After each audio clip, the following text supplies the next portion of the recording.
مصطفیٰ جان رحمت پہ لاکھوں سلام، مصطفیٰ جان رحمت پہ لاکھوں سلام، شمع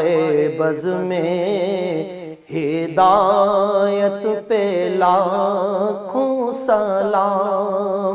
جس سہانی گھڑی چمکا طیبہ کا چاند، جس سہانی گھڑی چمکا طیبہ کا چاند، جس سہانی گھڑی چمکا طیبہ کا چاند، اس دل افروز ساعت پہ لاکھوں سلام، مصطفیٰ جان رحمت پہ لاکھوں سلام، شمع بز میں ہدایت پہ لاکھوں سلام۔ الصلاة والسلام على اشرف الانبیاء والمرسلین وعلى آلہ واصحابہ اجمعین، اما بعد فاعوذ باللہ من الشیطان الرجیم، بسم اللہ الرحمن الرحیم، ما جعل اللہ لرجل من قلبین فی جوفہ، صدق اللہ مولانا العظیم۔ الصلاة والسلام علیک یا سیدی یا رسول اللہ، وعلی آلک واصحابک یا سیدی یا حبیب اللہ۔ الصلاة والسلام علیک یا سیدی یا رحمت للعالمین، وعلی آلک واصحابک یا سیدی یا خاتم النبیین۔ اللہ رب العزت کی حمد و ثنا اور حضور نبی رحمت شفیع یوم معاشر مصطفیٰ کریم صلی اللہ علیہ وآلہ وسلم کی بارگاہ ناز میں درود و سلام کا نذرانہ پیش کرنے کے بعد، عزت و احترام کے لائق برادران اسلام، احباب ذی وقار، جمعۃ المبارک کی ان بابرکت گھڑیوں میں اللہ کریم کی بارگاہ میں دعا ہے، خالق ارض و سما ہمارا مسجد میں مل بیٹھنا اپنی بارگاہ سمادیت میں قبول فرمائے، اور جتنی باتیں سیکھ کر کے جائیں اللہ قابل عمل باتوں پہ ہم سب کو عمل کی توفیق عطا فرمائے۔ احباب ذی وقار، آج کی اس بابرکت نشست میں قرآن مجید کتاب حکمت صحیفہ نور سے پارہ نمبر 21 کی ایک آیہ مقدسہ کا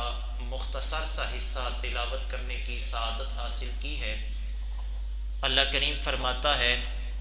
کہ رب ذوالجلال نے کسی انسان کے پہلو میں دو دل نہیں بنائے، ہر انسان کے پہلو میں اللہ نے ایک دل رکھا ہے۔ مفسرین فرماتے ہیں کائنات میں بسنے والے جتنے بھی انسان ہیں، جتنی بھی مخلوقات ہے،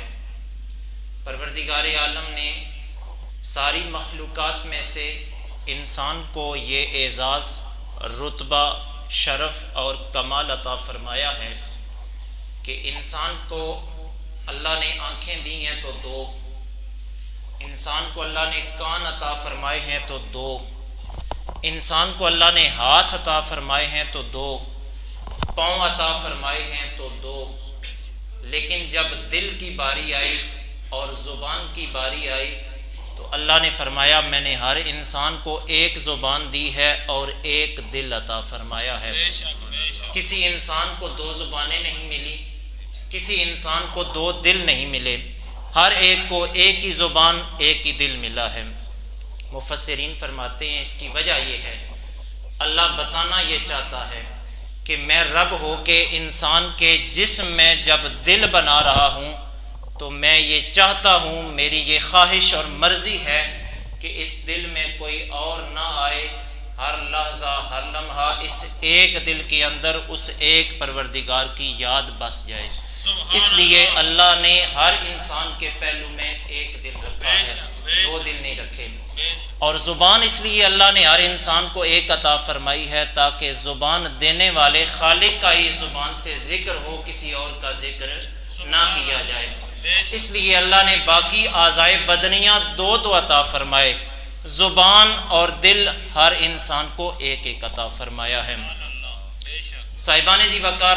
صوفیاء کرام فرماتے ہیں، اولیاء اللہ فرماتے ہیں، جس طرح ہر چیز کا کوئی نہ کوئی دل ہوتا ہے اور وہ دل ہر چیز کا مرکز و محور ہوتا ہے، ایسے ہی انسانی جسم کے اندر پروردگار عالم کی عظیم تخلیق دل، یہ انسان کے پورے قالب کا، پورے انسانی جسم کا مرکز و محور ہے۔ دل کے اوپر رب ذوالجلال کی انوار و تجلیات کا نزول ہوتا ہے، اور قلب کی تعریف لکھنے والے علماء نے تعریف قلب کی یہ لکھی ہے کہ یہ لطیفہ ربانی ہے جس پر خلاق عالم کی رحمتوں اور برکتوں کا انوار کا نزول ہوتا ہے۔ تو یہ دل ہر انسان کے جسم میں اللہ نے رکھا ہے، پورا انسانی جسم اس دل کے گرد گھومتا ہے اور اس دل کا محتاج ہے۔ دل بند ہو جائے، دل نکال لیا جائے تو انسان کا وجود اور انسان کی زندگی باقی نہیں رہتی۔ لہٰذا پتہ چلا انسان کا سارا جسم ایک ہی چیز کے تابع ہے، اور وہ ہے انسانی جسم کے اندر بائیں پہلو میں موجود اس کا دل۔ اور دل کے اندر جس قدر نور ہم بھریں گے، جس قدر ہم روشنی بھریں گے،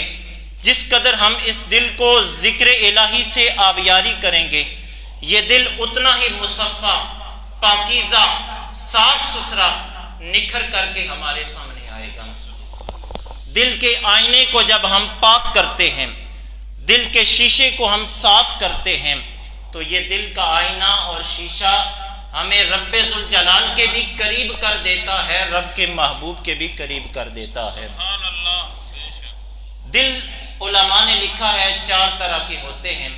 ان میں سے پہلی قسم جو علماء نے ذکر کی ہے آج کی اس نشست میں، اس پہ ہم گفتگو کریں گے اور اس بارے میں سیکھیں گے۔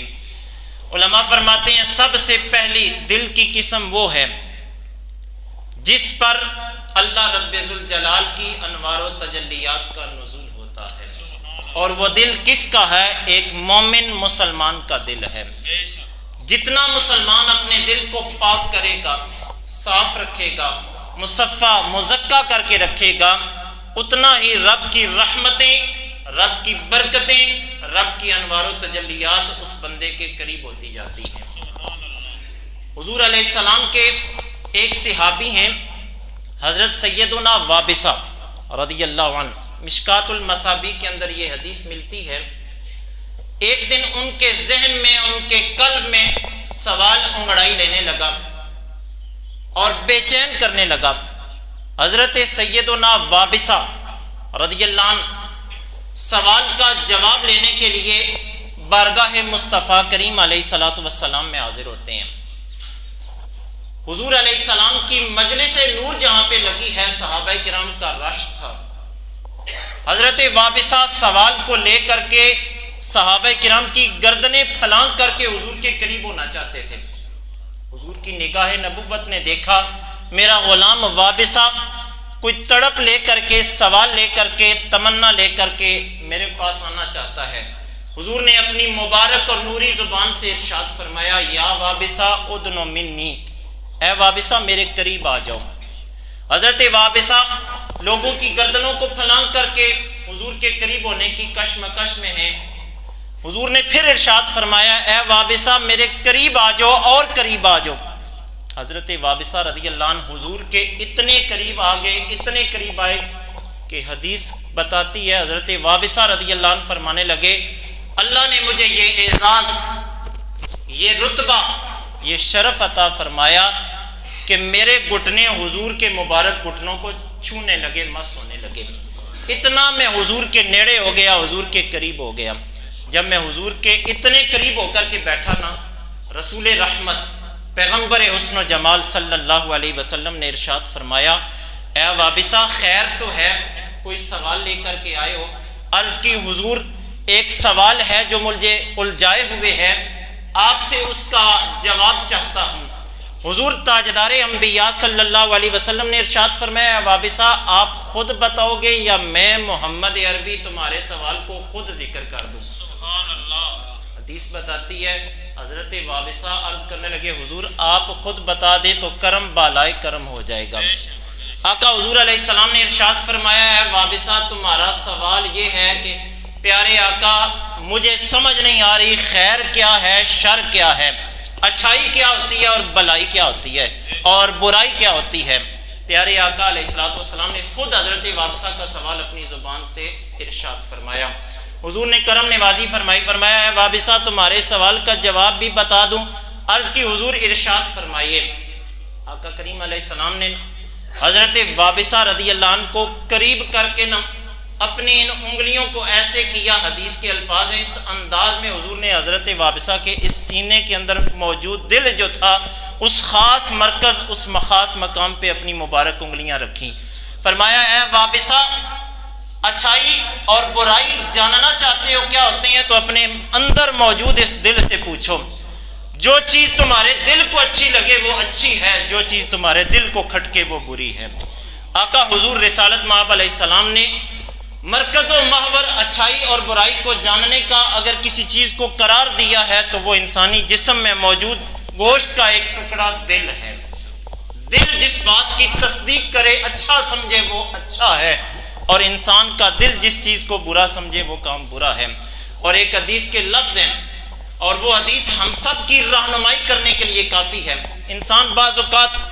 1 2 3 کے چکر میں ہوتا ہے، فوراً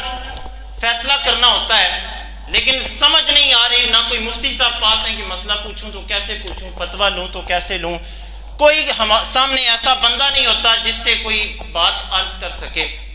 تو 1 2 3 کے اس ماحول میں اللہ کے نبی علیہ السلام کی یہ حدیث ہمارے سامنے سہارا ہے۔ حضور فرماتے ہیں اگر تمہیں اچھائی اور برائی میں فرق کرنا ہو، اچھائی کیا ہے برائی کیا ہے، ایسا کیا کرو، دیکھا کرو، نیکی اور اچھائی وہ ہے مطمئن علیہ قلبک، اے لوگو جس پر تمہارا دل مطمئن ہو جائے وہ اچھائی ہے، وہ نیکی ہے، اور گناہ وہ ہے، اسم وہ ہے، برائی وہ ہے کہ تمہارا دل جو ہے نا جس کے بارے میں بیزار ہو جائے اور تمہارے دل میں وہ چیز کھٹکنا شروع ہو جائے اور تم ڈرو کہ لوگ اس بارے میں اطلاع نہ پالیں، ہر ایسی چیز تمہارے جسم میں اگر موجود ہے تو وہ گناہ کا درجہ رکھتی ہے۔ اس لیے حضور نے فرمایا نیکی وہ ہے جس پر دل مطمئن ہو جائے، گناہ وہ ہے جو ہمارے دل میں کھٹکے اور ہم ڈر رہے ہوں کہ کہیں لوگ ہمارے اس عمل پہ مطلع نہ ہو جائیں۔ آقا حضور رسالت مآب علیہ السلام نے ارشاد فرمایا جس طرح ہر چیز کو زنگ لگتا ہے ایسے ہی انسانی جسم کا مرکز و محور جو دل ہے اس کو بھی زنگ لگتا ہے۔ اس زنگ کو دور کرنے کے طریقے بھی ہمارے حضور علیہ السلام نے ارشاد فرمایا آقا کریم علیہ السلام نے، اے لوگو لِكُلِّ شَيْءٍ سِقَالَةٌ وَسِقَالَةُ الْقَلْبِ لَا إِلَٰهَ إِلَّا اللَّهُ، ہر چیز کو جب زنگ لگے تو اس کے زنگ کو دور کرنے کے طریقے موجود ہیں، لیکن جب انسانی دل زنگ آلود ہو جائے، اے لوگو یاد رکھو دل کے زنگ آلود ہونے کے بعد اس کا زنگ اتارنا چاہتے ہو تو اللہ کا ذکر کیا کرو، لا الہ الا اللہ کا ورد کیا کرو، اللہ تمہارے مردہ دل کو، زنگ آلود دل کو صاف ستھرا کر کے تمہارے سامنے رکھ دے گا۔ اور دوسری بات حضور نے ارشاد فرمایا جب دلوں کو زنگ لگ جائے، نیکی کا لطف نہ نصیب ہو رہا ہو، عبادت کریں مزہ نہ آئے اور ہر اچھے عمل کے بعد ہمیں لطف نصیب نہ ہو، حضور فرماتے ہیں کثرت کے ساتھ موت کو یاد کیا کرو۔ یہ ذہن میں خیال، قلب میں یہ اعلیٰ سطح کا یہ وسوسہ اور ذہن میں یہ خیال رکھنا چاہیے ایک دن ہم نے مرنا ہے،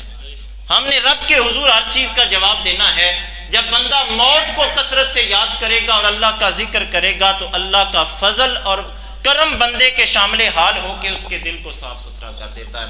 اس لیے حضور فرماتے ہیں دلوں کے اوپر زنگ لگ جائے تو اللہ کا ذکر کرو اور کثرت سے موت کو یاد کیا کرو۔ صوفیاء کرام علیہم الرضوان اور اولیاء اللہ جتنے بھی ہیں وہ اس بات کی طرف اپنے چاہنے والوں کو لگاتے ہیں کہ اپنے دل پر لفظ اللہ کی ضرب لگایا کرو، رب ذوالجلال کے مبارک اسم کی ضرب لگایا کرو۔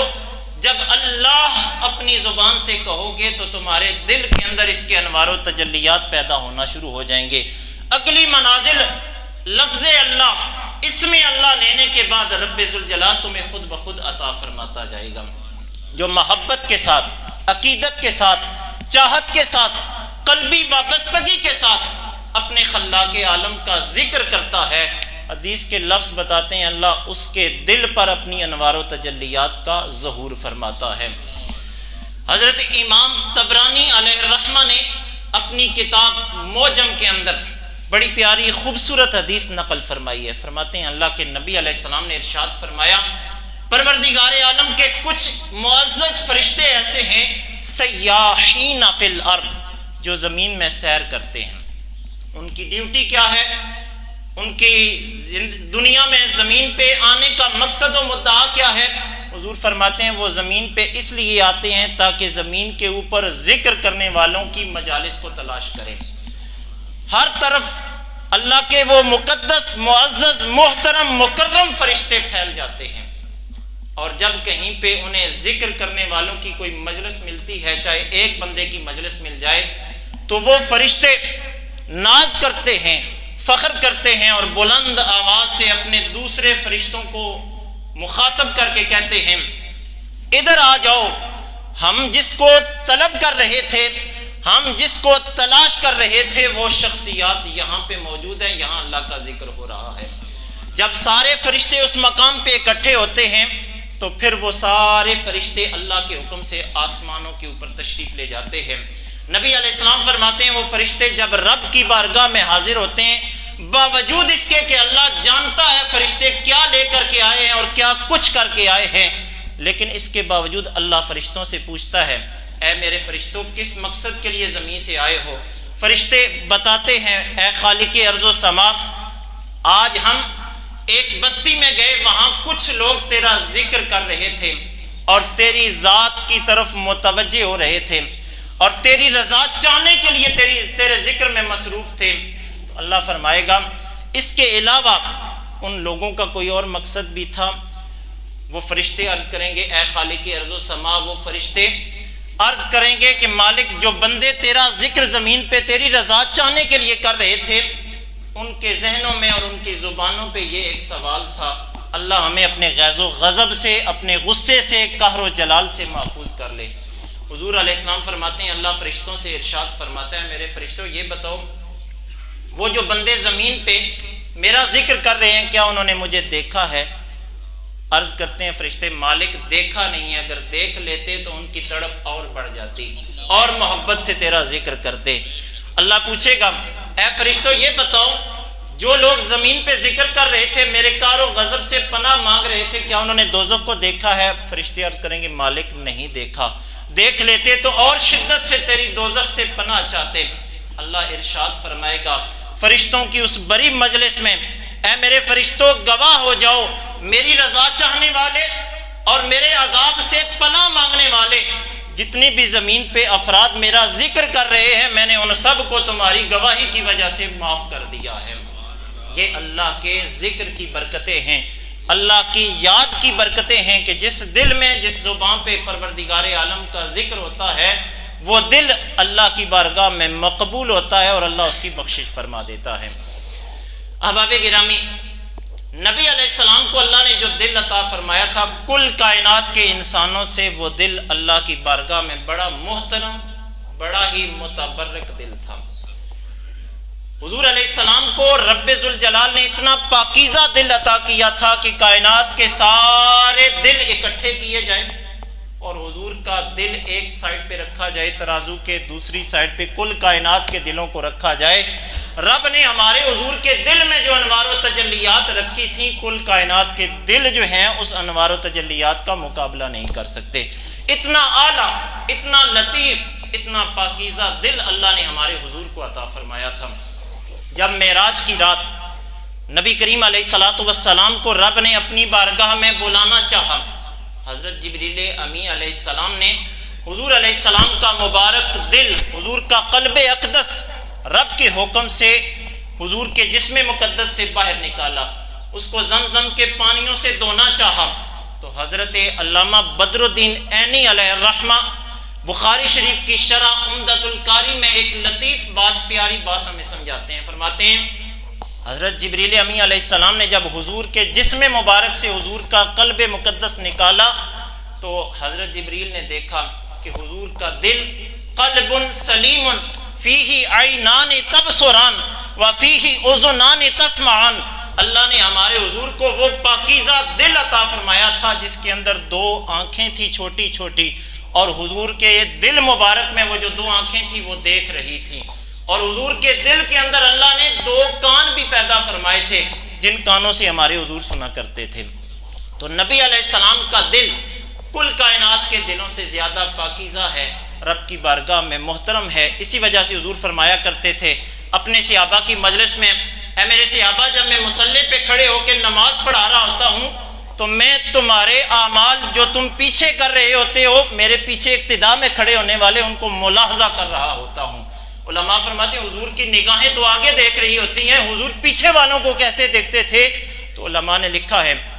حضور کے دل میں اللہ نے دو جو آنکھیں بنائی تھی، وہ آنکھیں حضور کو مطلع کرتی تھیں کہ آپ کے پیچھے کھڑے ہونے والوں کے کیا کیا معاملات ہیں۔ حضور ہر شخص کے معاملات سے آگاہ تھے۔ اللہ نے حضور کے مبارک دل کو اس قدر بابرکت اور باعظمت بنایا تھا۔